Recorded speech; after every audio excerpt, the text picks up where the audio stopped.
Today, the doctor is in the house. This is episode 203 of the 30. Thank you for being here.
Well, hello there, gang. We are live. This is the 30. This is your host, Patrick. I want to thank you for being here on another episode 203.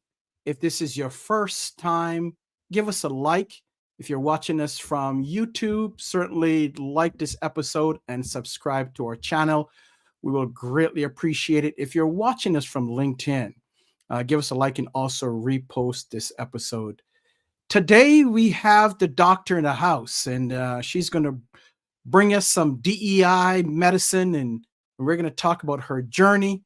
We're going to be talking about her passion for DEI, and basically break it down. What is DEI? So let's welcome to the 30 for the very first time, Dr. D. Kimbrel. Dr. D, welcome to the 30. Thank you. Thank you so much for having me, Patrick. And I like that, the medicine for DEI. I am definitely going to have to use that moving forward. When you do, make sure that you give us credit. Okay. Oh, absolutely. Absolutely will. All right. Thank you again for joining us. I know we were trying for a fairly long time and finally got you on the 30 because of your busy schedule, vacationing and preparing for marriage and everything else. You are busy. So thank you for taking this time to be with us. Tell our viewers who you really are and what you do. Yeah, absolutely. Well, as you stated, my name is Dr. Deanna Kimbrel. I am a Rochester native. Raised right here in Rochester, went through the city school district here in the Rochester area, and then proceeded on to college at the University of Buffalo. Received a master's degree from RIT, and then my doctorate in management and organizational leadership from the University of Phoenix. But I grew up in the inner city, was a teen mom by the age of 15, and really persevered to overcome some of the obstacles as well as the biases that are attached to that. A single mother for most of that time. My oldest son, he's 25 now. So really, just managing and juggling all those things, which really led me into the work that I do now, and just being able to understand in order to advocate for people that are marginalized. Wow. So you've done a lot. Your journey has been pretty long. That's awesome based on your background. So you have a lot to offer others. Why did you get into this space?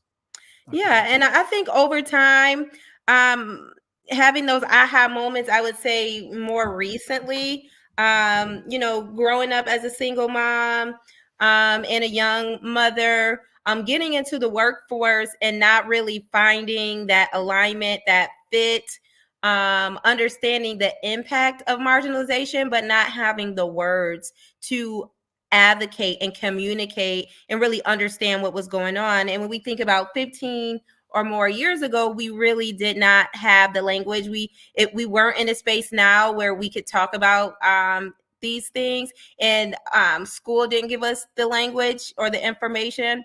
Our workplaces didn't give us the language or that information. So it wasn't until I had worked for a few years for a few different companies, really not finding that fit, really feeling the impact of being excluded in diversity. But it wasn't until I decided to get my doctoral degree in management organizational leadership and learn more about leadership, more about culture, more about DEI, and started to have those aha moments about those things and wanted to be that person that changed organizations, built leaders, and created cultures where people like you and I, that look like you and I, people of color, women, people of different backgrounds can thrive. Awesome. For those that are watching that don't know what DEI is, we say DEI, but what is DEI? Yeah, DEI stands for diversity, equity, and inclusion. And I think a lot of people, especially over the last several years, have different connotations when it comes to DEI and what it means. In 2020, we've seen the social unrest and people becoming re-energized around things like diversity in the workplace, equity, and inclusion. But it really isn't a new concept. Over the last 4 to 5 years, it is really something that has really been the center of our society, and that's civil rights. So ensuring that people who at one time historically and even legally their rights have been limited, that we start to restore that in our workplaces, in the access that people have to resources and opportunity and things of that nature. We see a lot of people focusing on DEI as a corporate strategy, which was kind of a fad over the last 4 years, but it really is more than that. Okay. And what type of organizations do you currently work with? I know you've, based on your expertise and background, you can work with pretty much anyone. But what type of organization do you specialize in Yeah, I partnering mean, with? I've worked with all different types of organizations. So I've worked as an employee and now in over the last 10 years as a consultant, but over the last 18 years, I've worked in large organizations like Target, in retail, in higher education organizations like Rochester Institute of Technology, and then also for smaller organizations as a consultant for solar companies, for beauty companies and non-for-profits. So no matter what the organization is, everyone needs DEI. Everyone needs to be strategic and intentional around DEI, regardless of what the industry is and the work that is being done. Now, in the last couple of months, last 6 months or so, we've seen some dismantling of DEI initiatives, positions. Why is that, and where are we going in this field? Yeah, that's a great question, Patrick. We have seen people, as I said, in 2020, we started to see a resurgence and a re-energy around DEI and many of the organizations creating VP level or corporate executive level positions around DEI, chief DEI positions, funding those types of initiatives and things of that nature. And now we start to see people defund and start to back away from some of those initiatives as though it was a fad. We also see many government organizations. So when we think about Florida and Texas actually starting to have anti DEI initiatives and laws that kind of restrict the implementation of DEI in higher education and things of that nature. So we start to see DEI become under attack, as many would say. We have many public figures saying DEI must die. So there are a lot of controversy when it comes to DEI, what it is, why it's important, and its impact on our society.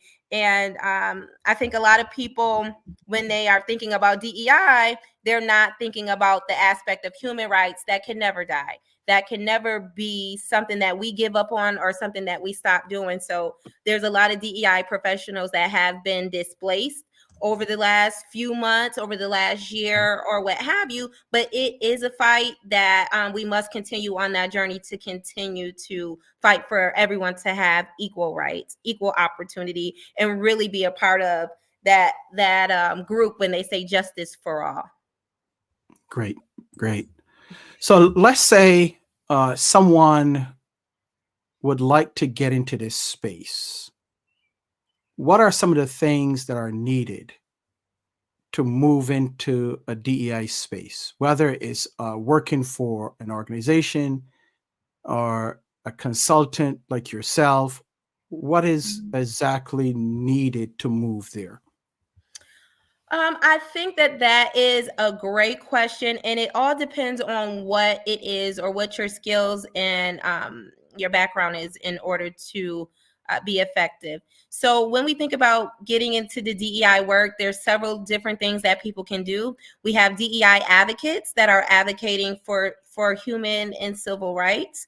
We also have people that are working in organizations to create an organizational structure and design that is focused on equity and inclusion. So that's another area.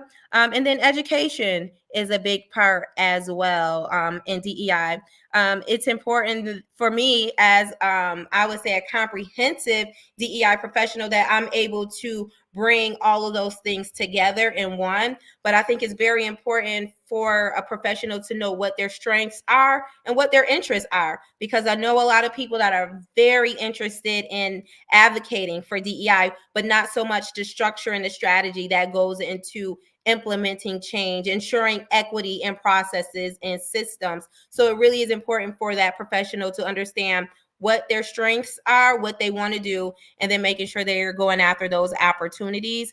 And now I think that there are a lot of opportunities to get into organizations at different levels to acquire some of that experience, but also working in your community. If you are currently in an organization but not in the DEI field, becoming a part of those resource groups that they may have. And so I think that there's certification programs out there. When I started, there was no certification programs, but there are several certification programs out there. So there are several things, but I think people need to understand where they want to build their skills, or do they want to become a comprehensive DEI professional that's able to implement all of those different areas. Great. So we're going to take a short break. When I come back, I want to talk about the pivot that you made from working in corporate and government and then deciding to go out on your own as an entrepreneur. So keep that in mind. Let's talk about that, some of the successes, some of the struggles, because as we talk about your journey, okay? So we'll be right back.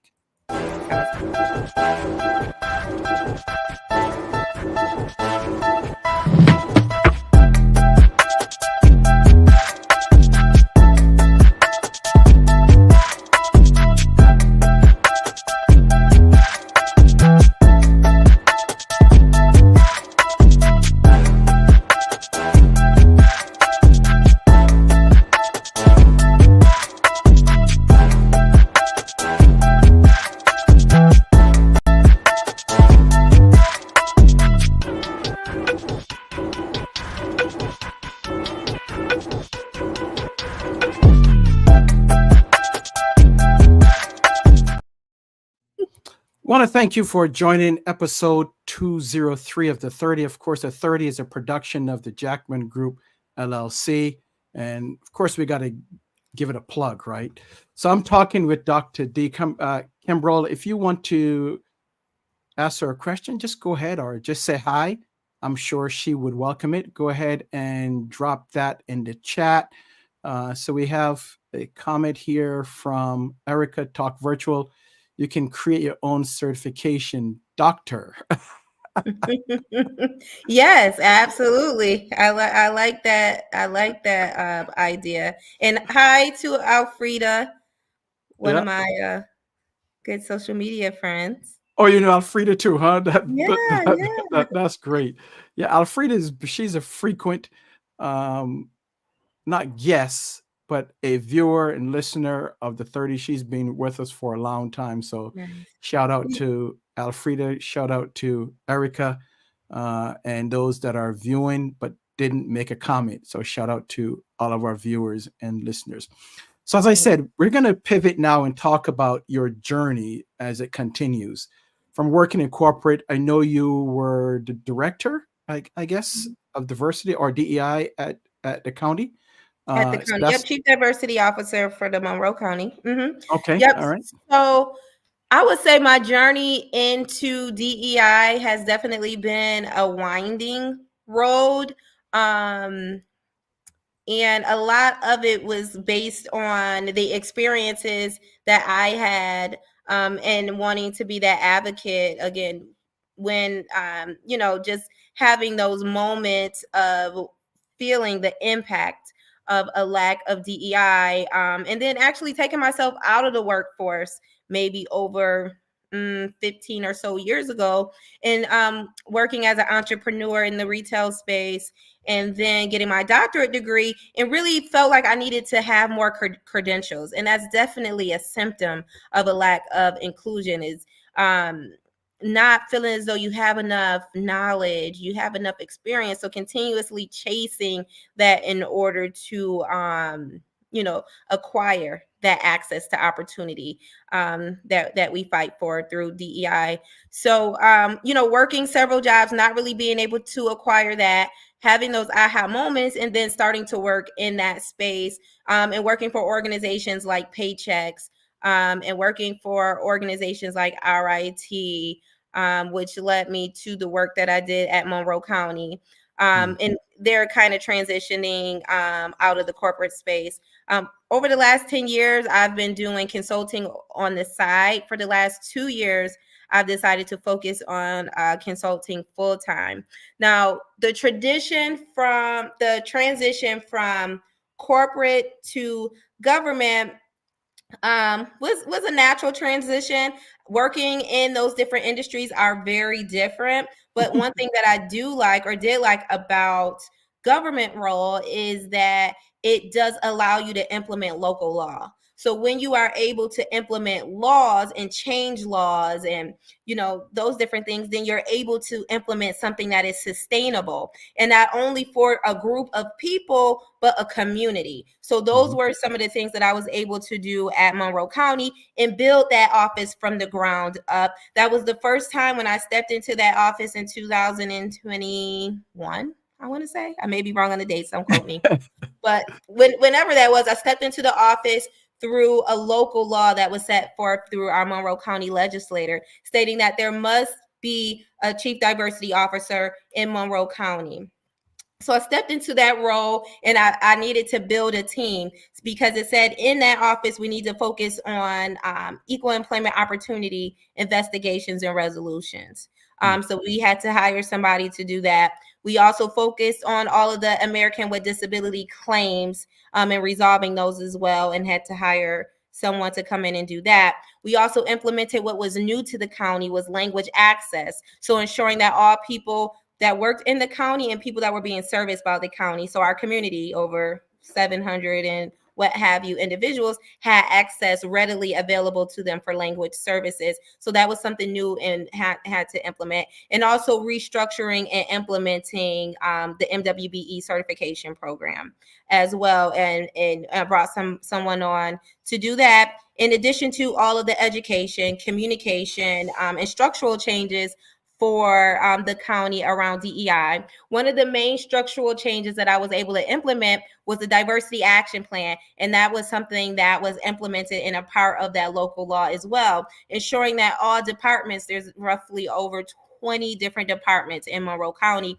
had a diversity action plan that they were committed to working on, and also implementing over that time through the guidance of our office. So while I was there, I was able to stand all of that up, and implement that. And that is something that will be sustainable over time because it is a part of that local law. Now, transitioning out of the government and into full time as a consultant was really based on, and most DEI professionals will experience that, is really based on what you can do in any organization. When you are working as a diversity leader, what have you, there's only so much that you can do. So you may see the stars and you think that is your limit. Your limit is what the organization will allow you to do. So Sure. a lot of times, not having the ability, once I've done what you needed me to do, and you say we don't want you to move, we don't want you to move the needle anymore, then those are times when I like to transition out of organizations, and it happens too often. I really love the work that I do. I'm very passionate about it beyond the paycheck. So that is one thing that allowed me to transition into consulting full times and helping organizations along that journey. Even when you're working as a consultant and moving people through that journey, there's also a limit as well. But as a consultant, I think that you are less connected to that organization just because you're not living in it as you would as an employee. So that's one of the biggest differences for me. But it is not easy work. It is very Mhm. hard work. And what makes it different from all other organizational work, that it is heart work. So it's connected to who we are, deep rooted, deep seated into our country, our culture, our history. And it makes it so hard when you have to start challenging those things. You have to start bringing those things that we were always told that was taboo. We can't talk about this. We shouldn't do this. We shouldn't say this in the workplace. Leave all your problems at the door. And Mm. now, I'm coming in and saying, put everything on the table. How do you feel? What have you experienced?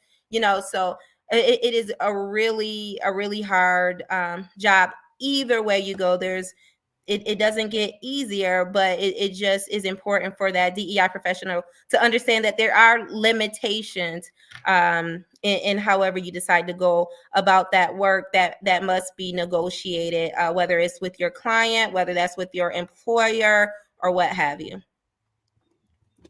So you've obviously done a lot, right? And I'm sure those of you that are entrepreneurs or in business for yourself, we certainly know the ups and downs, and the positives and the negatives, the good times and the challenging times.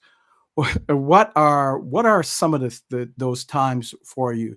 If you can give us one example of a positive, and one example of a challenge during Yeah. this time of your entrepreneurship ride.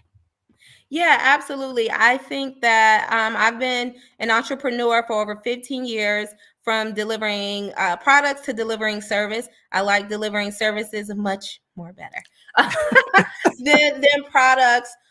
So it is definitely always inspiring when I am able to motivate and see teams have those aha moments within organizations and take them from point A to point B along their journey. So that is always something that resonates with me, and reminds me why I do the work that I do.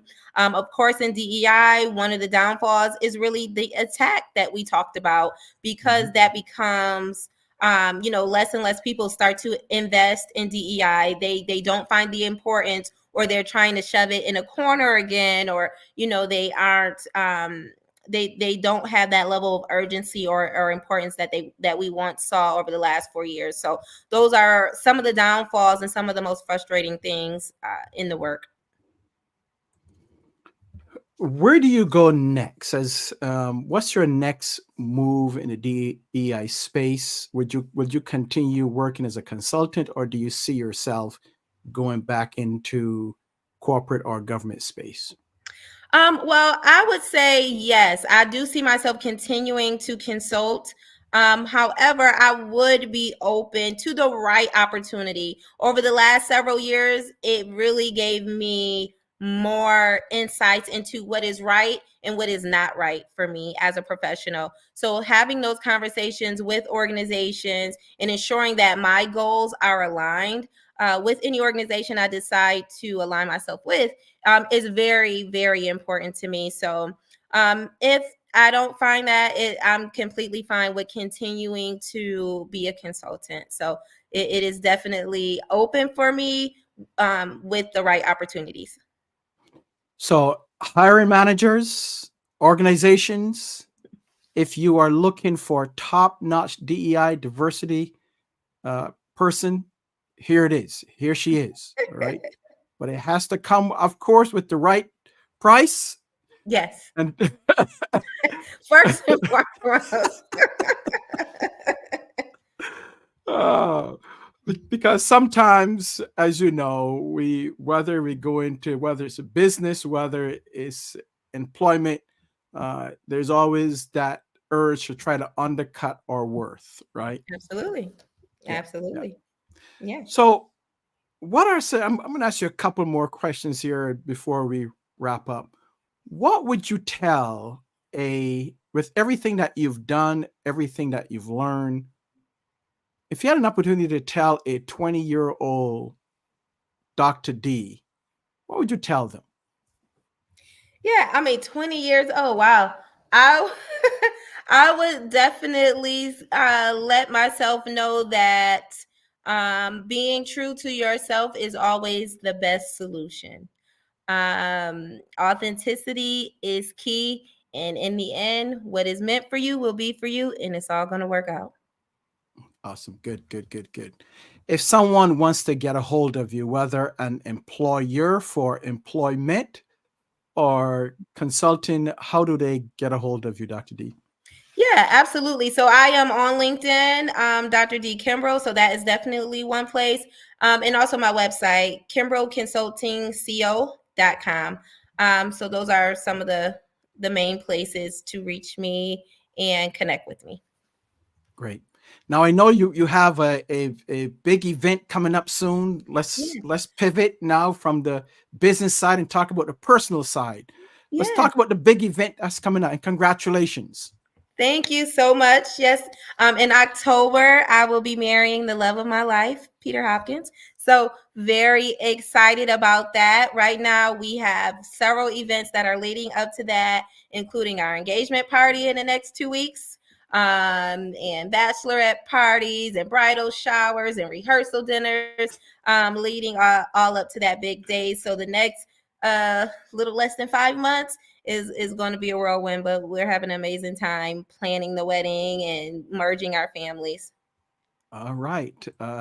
Erica says, hooray for big events.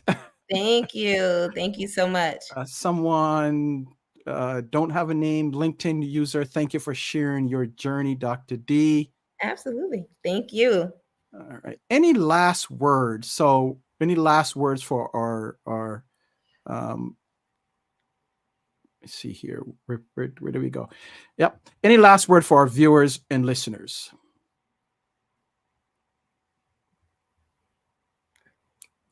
Okay, can you hear me? I think we may have, as I was saying, any last words? Another congratulations. Thank you so much. They are loving it. They're enjoying it. Let's talk about before we end. As I was saying, any last words for our viewers and listeners? I think we're having some technical difficulties there. All right. Okay, looks like we are finally back. As I was Okay. asking, okay, any last words for our viewers and listeners? Um, well, my only last words is just the same that I would give to myself. Authenticity is key, especially if you are getting into the DEI work. You will find many situations that will be compromising. And I always ask people, you are authentic into what end? Right, into what end? So I think it's very important for people to understand that, understand where their authenticity lies, and live in that. Okay. And no one comes to the 30 without telling a little bit about themselves. We use this in what we call rapid fire. So I'm going to ask you 4 or 5 specific questions, Dr. D. Without even thinking about it, I want some responses. Are you ready? Absolutely. Okay. Favorite type of music? R&B. R&B. All right. Favorite food? Steak and potatoes. A Okay. good steak, All medium right. well. Favorite place to vacation? The Caribbean for sure. All right. That's always a good thing. Yes. Let's see here. Favorite. So we have music. What is the last book that you read? The last book, well, I'm actually reading a book by one of my dear friends called The Diversity Dilemma. I'll give her a shout out because I have it right here next to me. And encourage everybody to go to Amazon and look up The Diversity Dilemma. This is one of my former colleagues and dear friend, Dr. Thiele Thatch. So, Okay. All right. Maybe you should get her on the 30. yeah, absolutely. Make the connection for us, Dr. D. Will do. All right. Thank you. You are off the hot seat, and I want to thank you certainly for being here. All the success in your coming wedding, success in everything that you do. And if there's anything that we can do to help, just feel free to give me a call or give us a call. Okay. Will do. Thank you so much for having me. Thank you for all of the viewers. Again, you can reach me on LinkedIn if you need me for anything. And it's been a great discussion, Patrick. I appreciate it. All right. Thanks again. All right. We have been talking to Dr. D and her passion certainly for DEI. I want to thank her. I want to thank you, the viewer, certainly for your continuous support over the years. This is episode 2003. Make sure that you go check us out. All of our episodes are on YouTube, and you can reach us there at the 30 with Patrick, or you can catch us on. Until next week, thank you. Go to our website, the jackmangroupllc.com, jackmangroupllc.com, and you will see everything about us listed there.